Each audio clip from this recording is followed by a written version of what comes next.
At this point, I'm not even shocked anymore. Because what we're watching right now is not a relationship, it's not dating, it's not love, and it's not even drama in the cute way. This is a full-blown circus. And everybody involved knows they're in it, but instead of packing up the tent and going home, they keep inviting more clowns, more animals, more spectators, and more mess.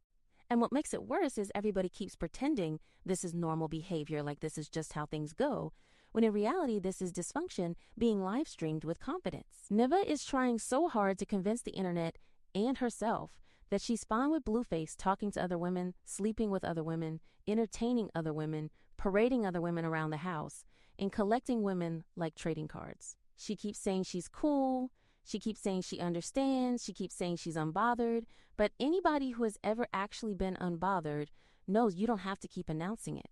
When you're at peace, you don't need to rehearse it out loud. And the thing is, I actually believe she wants to be okay with it.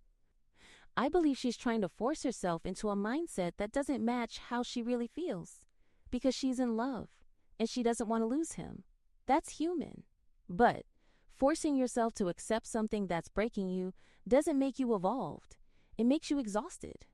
And you can see the exhaustion creeping in through the jokes, through the laughs, through the little comments that slip out when she's trying to sound confident. Meanwhile, Blueface is moving exactly how Blueface has always moved. He's not confused.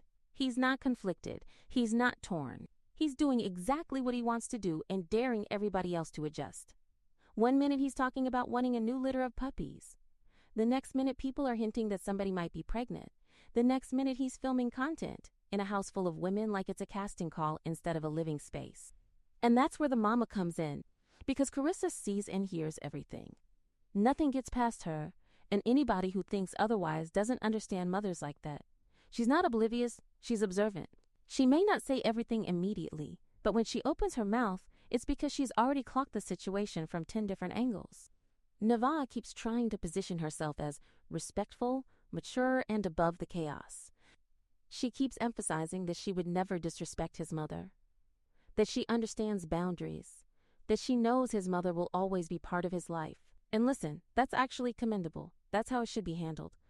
But respect only works when it's mutual, and Karissa is not interested in being impressed. She's not shopping for approval. She's not auditioning for understanding.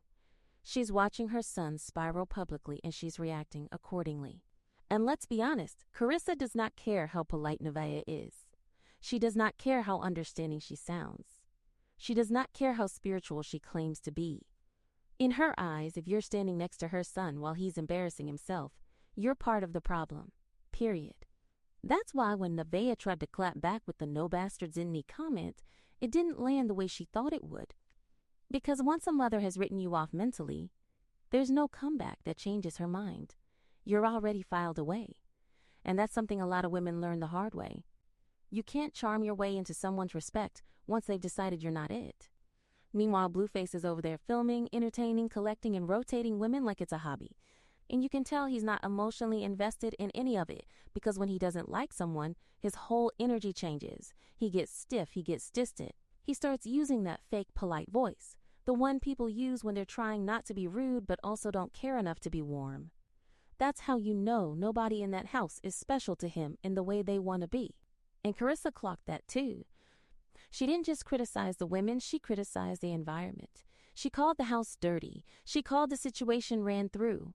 She made it very clear she does not view these as relationships. She views them as placeholders. And whether people like her delivery or not, she's saying what a lot of folks are thinking. That house doesn't look like a home, it looks like a waiting room.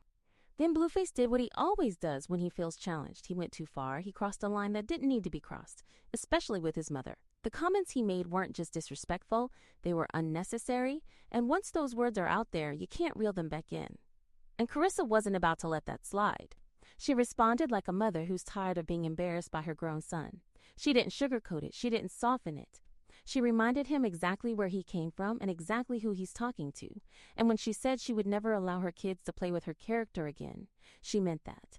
That wasn't a joke. That was a boundary being set publicly. Then things got messier because other women started popping up in her messages. Hazel E. texting her. Videos being sent. Invitations to have a conversation. And Karissa shut that down too, because she's not interested in being a group chat moderator for her son's dating life. She made it clear she's not anybody's keeper, and that alone should tell you how deep this mess really is.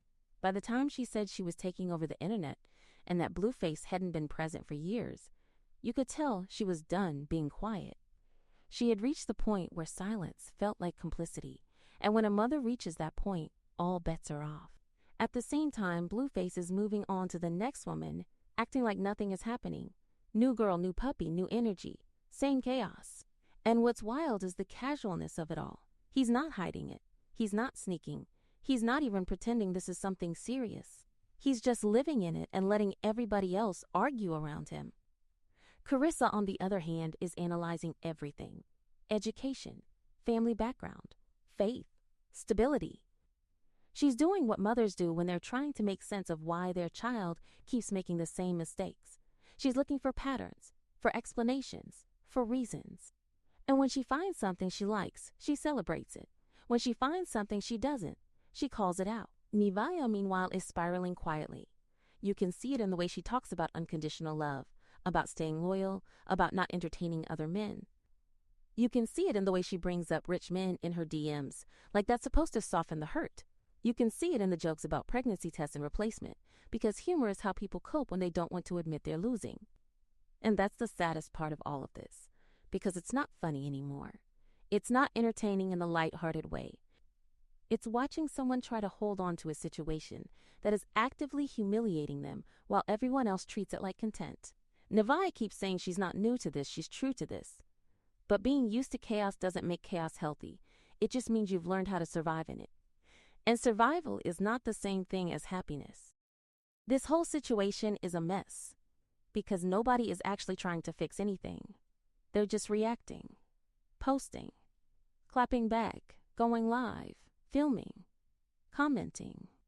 And every reaction pulls them deeper into the circus instead of out of it.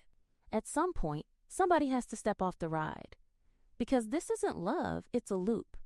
And loops don't end unless someone decides they're done spinning. Right now, it's funny to them. It's jokes, it's laughs, it's pregnancy test pranks and sarcastic captions. But it's only funny until it isn't. And when the laughter stops, somebody's going to be left sitting in the wreckage, wondering why they stayed so long. And that's the part nobody wants to talk about yet. But they will.